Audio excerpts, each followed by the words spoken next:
กอบสั่งแลห้องว่าพุทธาพลาเปลี่ยนเสาพุทธาอันว่าในป่วงว่าสังพุทธาในมีหลายเมียวไหนเฮามาถ่อมยินซ้อมกันกว่าเฮาเป็นเสาคือเกือยำพุทธาภาษาก้อนหนึ่งในหลวงพุทธาพลาเปลี่ยนเสานั้นตื้นโหลไหลหูเยาป้อเปิ้นต่างก็ต่างภาษามาต้องถามว่าพุทธาพลาเปลี่ยนเศร้าสู่เปลี่ยนอันเหลาพลาอันว่านั้นเปลี่ยนผู้โกเซิงหือไหนอยู่ตีอันเฮาเปลี่ยนเศร้าคือเกยำพุทธาภาษาก็หนึ่งเสโลไลมอตอบเกปันลีงามอยู่เยากอบนั้นแลเตซับแรงเนพุทธาพลาเปลี่ยนเศร้าอันว่านั้นกวนภาษาบาลีว่าพุทธาภาษาไต้ห้องว่าพลาเปลี่ยนเศร้ามานเขาซ้ำห้องว่าเม็ดสอบเพียในเยาตีปวงมันเตว่าก็หู้หันก็เฮ็ดให้หู้ตามโตเศร้าเก่าก็หู้แต่ว่ากาตะเปเศร้าก็เฮ็ดให้หู้ในเยาหู้อีสังเฮ็ดให้หู้อีสังลาป้อในซึ้งลองตั้งตุค่าขันเสออันเตอากยองลองตุค่าขันเสออันเตลองตั้งตุค่าขันเสอหมดเย็นเตอันว่าแลทำสัจจะสีป้าหู้หันเอามาหังกวยเศร้าเก่าเยาไว้เสียเศร้าเก่าหู้เย้าซ้ำขึ้นหมอเอาสั่งสอนป้อนปันเฮ็ดเฮาลูกน้องตาเปตากาเวเนียสัตตวาเขาตั้งหลายไหลหูนั้นเยากอบนั้นแลสั่งห้องว่าพุทธาพลาเปลี่ยนเสาในเยาแทงลายหนึ่งซ้ำก็พวกดื่นในก่อห้องว่าพุทธาพลาเปลี่ยนเสาเยาก็อันตึกนอนรับอยู่ก็อันตึกเมามิงลอยซ้อมกิเลสาอยู่นั้นสร้างหมอพวกตื่นปันเฮาป้อออกม่วนป้วนหลอดไหลนั้นเยากิเลสาอันว่านั้นมันเหมือนหนังอย่ามาอย่าล้ำอย่าขาวเสือนั้นเยาสร้างหมอเอาเมามิงเฮ็ดเฮาหมอเมามิงเยาสัตตวาเขาในมันหมอมืดมนเมามิงซ้อมลอยโลภาตอซาโมหะกามากิเลสาแต่กว่าเสือนั้นตั้งนำตั้งหลายเยาพระเปลี่ยนเศร้าในมือมันเศร้าไปเป็นพระนั่นเต้เหมือนเปิ้นกล้วยหนังเก่าเมามิงซ้อมรวยกิเลสามาอยู่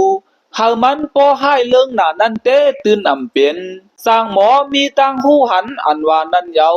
มือเจ้าหมอมีตังหูแลสั่งป้อไล่ป้วนหลอดออกควักเถินตันหากิเลสาลงนั่นเยาอันอ่ำลีนั้นลองว่ามันอ่ำลีไหนโหลไลหูเยา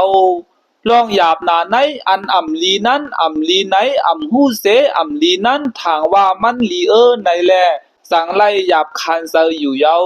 สัตว์ว่าเขาซ้อยยาซ้อยผินกิเลสาสามป่วยเมามิงซ้อมอยู่นั้นมันอ่ำลีไหนกว่าอ่ำหูแลทางว่ามันจ้ามันลีหนาในเสอ่ำตัดขาดไล่ตั้งมืดมากหักเยือกนั้นเยาพระอาลองเขาเศร้าแต่กิเลสานั้นซ้อยเหมือนเสื่องหนังยามายาล้ำยาเขานั้นเสตาก่อมันอ่ำลีไหนก็เปิมีตั้งหูแลตัดขาดแปดเสไล่หลีไล่เป็นไล่กัดเย็นกว่าอยู่เยาในเยาอันตึกเมามิงซ้อมกิเลสาหาอยู่นั่นเสสร้างหมอมีตังหูพวกตื่นออกป้วนหลอดไล่แลสั่งห้องว่าพุทธาพลาเปลี่ยนเสาในเยาพุทธาอันว่าในสเปยุตาพุทธาปเสกาพุทธาอนุพุทธาไหนมีสามเยาอันเป็นอากาสาวกามหาสาวกาปกติสาวกะเขาเศร้าเสือนั้นห้องว่าอนุพุทธาในเยาแทงลายหนึ่งพุทธามีสี่เมียวสเปยุตาพุทธาปเสกาพุทธาสตุสัสสะพุทธาสุตาพุทธาในเยาอันทับแถมปรามีสิปาเพ30เสหูปไลอรหัตตามากญาณสเปยุตาญาณนั้นห้องว่าสเปยุตาพระในเยาอันทับแถมปรามีสองอาสังเคไปเชียนกัมภาเส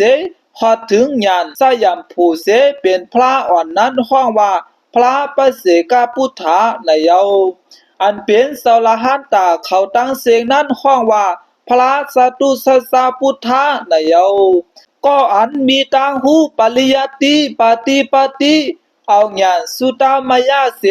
คู่หันถึงดีเนโตขันธาแต่กว่านั้นห้องว่าพระสุตาพุทธาในเยา